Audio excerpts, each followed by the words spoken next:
मुझ में किछ नहीं, जो किछ है सो तेरा, तेरा तुझको सौंप दे, क्या लागे मेरा।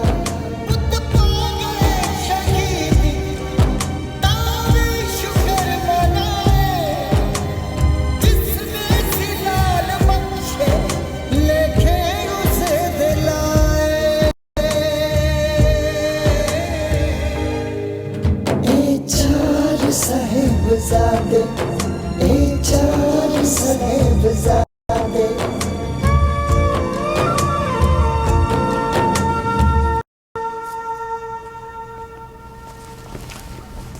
गंगू,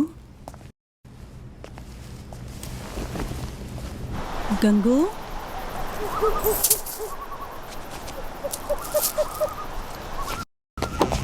माताजी, लगता है कोई चोर आपकी गठरी ले गया। कोई बात नहीं बेटा, उस चोर की भी कोई मजबूरी होगी। हाँ। पर माताजी, उसमें तो आपका सब कुछ था। नहीं बेटा, मेरा सब कुछ तो मेरे पास है। नहीं नहीं माताजी, मैं जाकर कोतवाली में शिकायत करता हूँ। रहने दो बेटा, आजकल चोरों से ज्यादा लोग कोतवाली में लूटे जाते हैं। जैसे बोलो माताजी। कोतवाल आया तो मेरा खजाना ही ले जाएगा। सही कहा था सिंगों ने, बंद मुट्ठी खुले हाथ की सारी उंगलियां तोड़ देती है। इनके गुरु में जरूर कोई रूहानी ताकत है। कोई रूहानी ताकत नहीं हैदर मियाँ। मैदान जंग में फतेह जिगर वालों की होती है। वजीर खान को कहो अपने बच्चों को जंग में भेजकर दिखाए।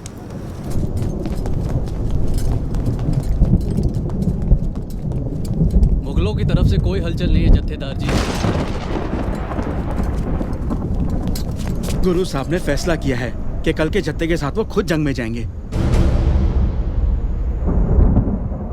नहीं संगत सिंह जी, ये नहीं होना चाहिए। किसी भी कीमत पर हमें गुरु साहब को रोकना ही होगा।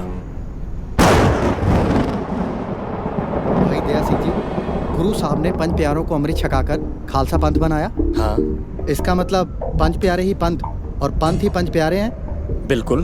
बस फिर हम सब गुरु साहब के पास जाकर विनती करते हैं कि गुरु जी, आप हो तो पंथ है और हमारे सिखों के लिए पंथ ही सब कुछ है। खालसा ही गुरु और गुरु ही खालसा है।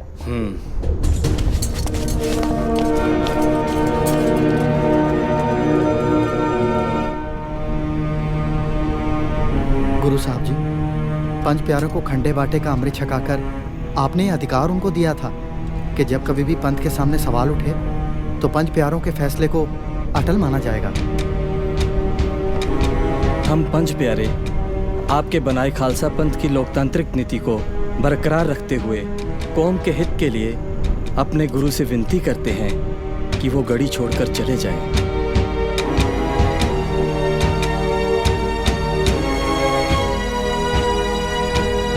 वाहिगुरु जी का खालसा, वाहिगुरु जी की फतेह।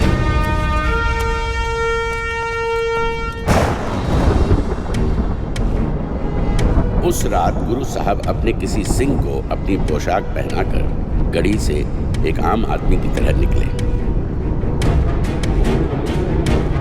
उनके साथ भाई दया सिंह, धर्म सिंह और भाई मान सिंह थे। लेकिन जाते जाते भी योद्धा की तरह दुश्मनों को ललकारते हुए गए। ताली ठोक कर कहा, हिंद का पीर जा रहा है, कोई रोक सकता है तो रोक ले। ये सुनकर मुंह भगदड़ मच गई। तूफान के कारण मशालें बुझ गई। कौन है? कौन है उधर? उधर से आवाज आई, सुना? अरे कुछ दिखाई नहीं दे रहा, इसे सुनाई भी नहीं दे रहा। घनी काली रात थी, किसी को समझ में नहीं आ रहा था कि क्या हुआ। मैंने शायद ठीक सुना है, फौजदार को जाकर कहता हूँ। अगली सुबह चमकौर साहब में घमासान युद्ध हुआ। जिस सिंह ने गुरु साहब की पोशाक पहनी थी, उसको देखकर फौजदार को लगा उसने गुरु साहब को मार दिया। वजीर खान खुशी से नाच उठा। ओए मूर्खो, ये गुरु नहीं कोई और है। जाओ जाकर गढ़ी का कोना कोना छान मारो। खान साहब, गढ़ी में तो कोई नहीं, बस गुरु का एक नीला घोड़ा और 4 अरबी घोड़े खड़े हैं। इसका मतलब है कि वो एक बार फिर हमारी आंखों में धूल झोंक कर निकल गया। गुस्ताखी माफ खान साहब, गुरु तो जोर से आवाज देकर गया है। कल रात जो मैंने सुना फिर वो ठीक था। हिंद का पीर जा रहा है, कोई रोक सके तो रोक लो। मैंने तो फौजदार को उसी समय जाकर कहा। मुझे क्यों नहीं बताया? अब जाओ, हर तरफ जाकर उसे तलाश करो। मुझे वो हर हालत में चाहिए। मैं उसे तुर्की पगड़ी बांधकर अपना गुलाम बना लूंगा। सिपाहियों, देखते क्या हो, मार गिराओ उस गुरु के बाज को।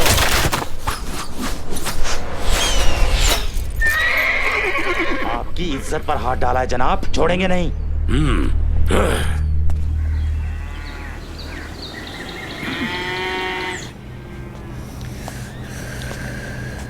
ये लो बेटा, दूध।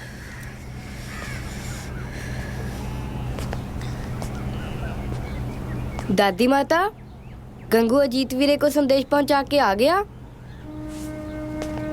तू भी अपने दादाजी की तरह बात को भूलता नहीं।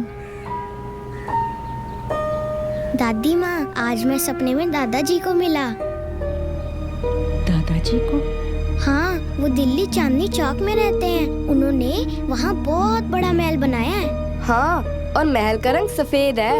हाँ हाँ, सफेद ही है। गल सुनो, तुम दोनों ने एक ही सपना कैसे देख लिया? ये छोटू शैतान है माँ, इसने छिपकर मेरे सपने को देखा होगा। दादी माँ, पहले मैंने बताया ना आपको, इन्होंने छिपकर मेरा सपना देखा है। चल बता, वहाँ और कौन कौन था? अजीत वीर जी और जुझार वीर जी। हाँ, ये बिल्कुल ठीक कहते हैं माँ जी। अजीत वीर जी और जुझार वीर जी भी वहीं रहते हैं। जुझार वीर जी ने तो कत्का छोड़ दिया और आजकल वो तलवारबाजी सीखते हैं। हाँ दादी माँ, और अजीत वीर जी ने मुझे कहा कि सरहद के इलाके में कुछ दीवारें बहुत पुरानी हैं, बाबर से भी पहले की। तुम और फतेह सिंह ध्यान से खेला करो, कहीं कोई दीवार तुम दोनों पर ना गिर पड़े। ना पुत्र, शुभ शुभ बोला करो। इस तरह के बुरे अल्फाज नहीं जुबान से निकाला करते। हे वाहिगुरु, सुख रखें।